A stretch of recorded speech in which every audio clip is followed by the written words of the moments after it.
And now we proceed to the interview segment where we shall be deliberating matters regarding tackling e-waste. Remember, the UN's Global E-Waste Monitor shows that in 2019, the world generated 53.6 million tons of electric waste. This waste comes in many forms, with 31% generated by small electronics such as microwaves, shavers and cameras. Now, approximately 28% is generated by large electronics such as washing machines and refrigerators, smart devices, smartphones, computers, televisions, lamps and other devices make up the rest. Now, Kenya generates an average of 3,000 tons of e-waste each year from electronic devices such as computers, monitors, printers, mobile phones, fridges and batteries, just to mention a few. And now this afternoon we are joined by William Kemore, who is the training manager at LG Electronics, to help us deliberate tackling e-waste. Welcome, sir. Thank you very much. So now our first question is, what is the awareness level of the public on e-waste disposal? I would say, from the figures you just given, you'd find that in terms of e-waste disposal and recycling, you find that Africa is at 0.1%. If you compare that with the rest of the world, you can see that in Africa we are way behind in terms of what we can be able to be doing to achieve this. So I would say in terms of the public awareness, I don't think many people are familiar with how best to dispose their electronic waste. And I'm sure when you ask most people usually hold their electronics. You'll find someone with a TV, a computer, a microwave, or even as an old mobile phone you still keep in your house, but you don't know where to put it, or you just want to keep it for maybe one day you will use it. So I would say the public will need more awareness of how best we can be able to tackle e-waste. So as electronic manufacturers, what role are you playing when it comes to public sensitization on e-waste disposal? Right. So for manufacturers, I would like to encourage and also ensure that most people will be able to know that, let me take for example at LG Electronics, we usually give a sustainability report every year that is able to show how much of e-waste or how best one can be able to dispose of the electronics waste. So I'll urge other manufacturers to ensure that whenever they are having or launching new products, they also sensitize the public on what to do with either your old product or any other electronic device that you may be not knowing how best to utilize it. All right. Now, how can the proper disposal of electronic waste be incentivized? Perhaps trade-ins, cash for trash rather, setting up recycling plants. What is the way forward? What is the way forward?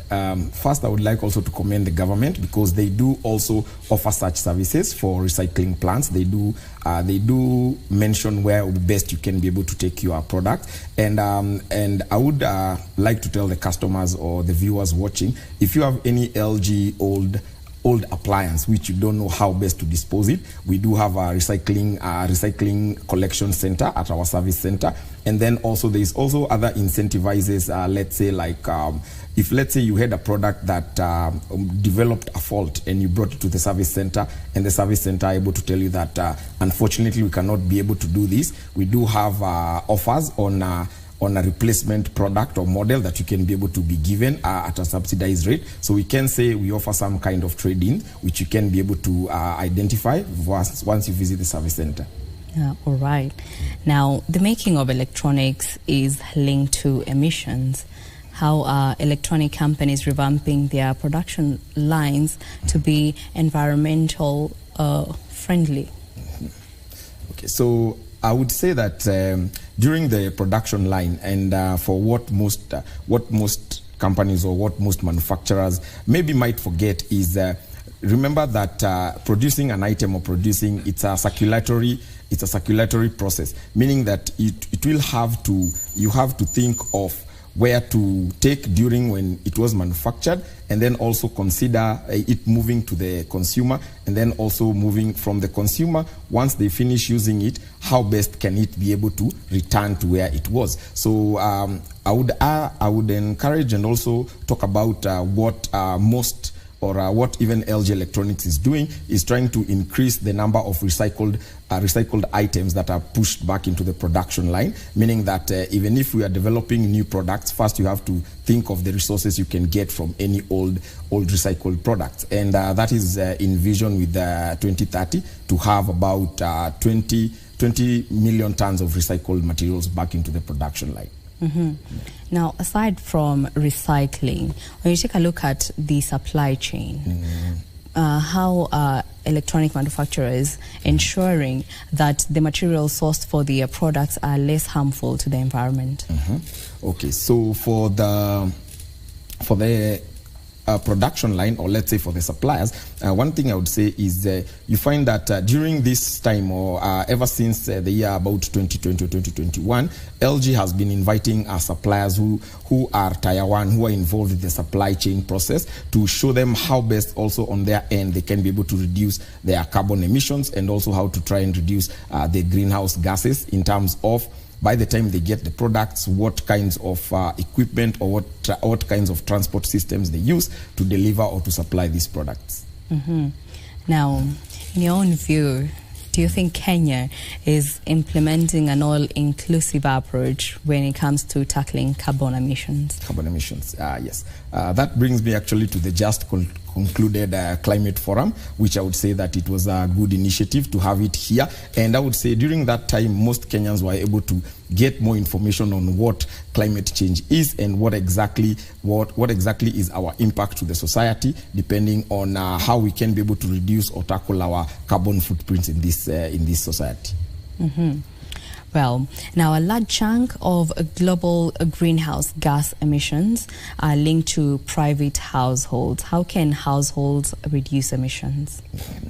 When it comes to especially the electronics or the appliances that we have in our houses, and it all boils down to how often or are you using these appliances. And most people do not know that even if you have any appliance that you've connected to your power socket and it's not turned off, and you just switched off normally, or it's hibernating, it's still consuming it's still consuming energy, even though it is not being used, and it is releasing some kinds of carbon. So I would say is the basics that we've always been taught: switch off lights if you're not using them, switch off appliances, disconnect them from power if they are not in use, and also ensure that you don't need lights when windows are open. And also when it comes to electronics appliances, always power them or use them when only in need, I would advise. Very well. Now, as we come to a close, what are your closing remarks on safe e-waste disposal and carbon emissions? So my words to the viewers and the customers out there would be: when you're in the market looking for any appliance or any electronics that you want to buy, always try and get facts about this particular product. And also you'll find that most electronic devices, they do offer this kind of stamp behind that you can be able to see and you can be able to advise, and also ensure that you get to learn more and get to research more on how best to dispose your e-waste. And also, if possible, visit the manufacturer, or if it's LG Electronics, you can visit the service center.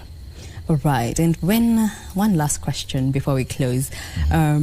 When it comes to e-waste disposal, how can we bring the youth into this discussion?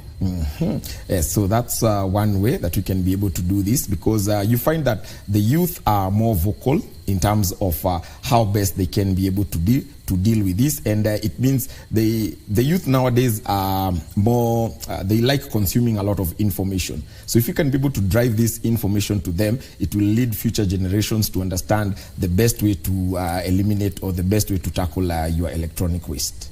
All right. Well, there you have it. That was William Kemore, who is the training manager at LG.